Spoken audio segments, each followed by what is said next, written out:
universales son los derechos humanos universales. Seguramente conoces este documento.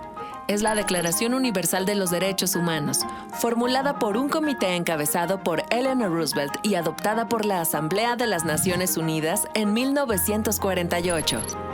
En los 30 artículos de este documento, después de establecer como fundamento la libertad e igualdad en dignidad y derechos de todos los seres humanos, se consignan el derecho a la vida, al libre tránsito, a la libertad de pensamiento, al cuidado de la salud, a la nacionalidad y a la seguridad, la prohibición de la esclavitud, la servidumbre y la tortura, a la presunción de inocencia, al derecho a la privacidad, al asilo y a la propiedad, entre varios otros derechos que todas las personas deberíamos tener sin distinción de clase, raza, género o nacionalidad, estemos donde estemos y seamos quienes seamos. Pero, ¿qué tan cierto resulta esto en la práctica? Vayamos un poco atrás. Los derechos humanos tienen una larga historia desde la Declaración de los Derechos del Hombre y del Ciudadano, aprobada por la Asamblea de Francia el 26 de agosto de 1789, durante la Revolución Francesa.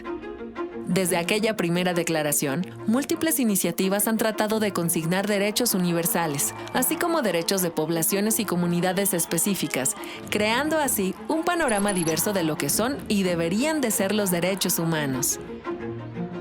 Producto del pensamiento ilustrado que pone al individuo al centro del mundo, los derechos humanos han experimentado una serie de cambios gracias a los esfuerzos de diversos grupos civiles que han buscado ampliarlos de acuerdo con las transformaciones de la sociedad.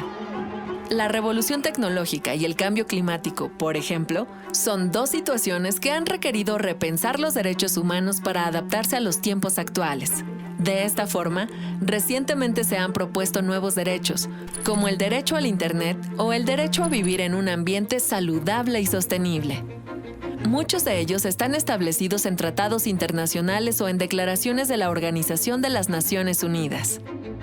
Nuestro país ha suscrito una larga lista de declaraciones, convenios, acuerdos, convenciones, pactos y protocolos sobre derechos humanos. ¿Puedes averiguar cuáles son algunos de ellos? Sin embargo, otros países no reconocen esos documentos, y aunque los hayan firmado, no todas las naciones tienen el mismo grado de cumplimiento de los derechos humanos.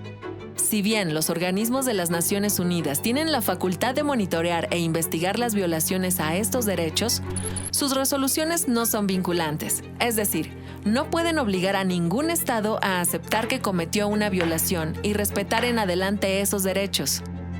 De tal manera, los países que no respetan estos derechos no son castigados sino en casos muy concretos, lo que genera desigualdad en su cumplimiento. ¿Piensas que la Organización de las Naciones Unidas debería tener una mayor capacidad para hacer valer sus resoluciones en lo que respecta a los derechos humanos? Varios países han incorporado mecanismos jurídicos para garantizar los derechos de su población. La Constitución Mexicana de 1917 es reconocida como el primer ordenamiento a nivel internacional que elevó los derechos sociales a rango constitucional.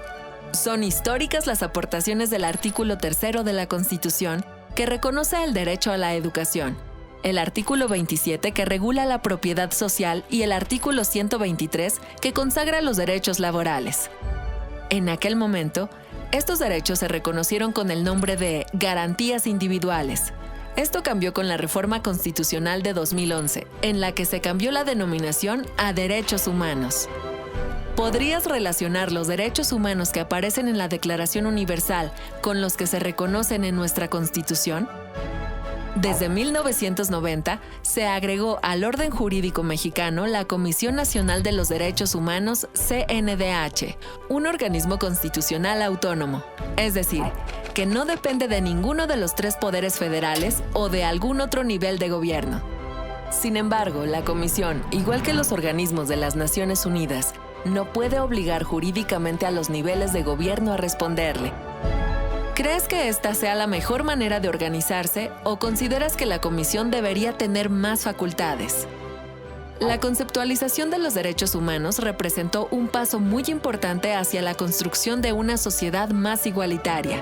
Todos los días, instituciones, organismos autónomos, activistas y abogados trabajan para materializar el ideal de un mundo en el que quepamos con libertad, igualdad y dignidad todas las personas.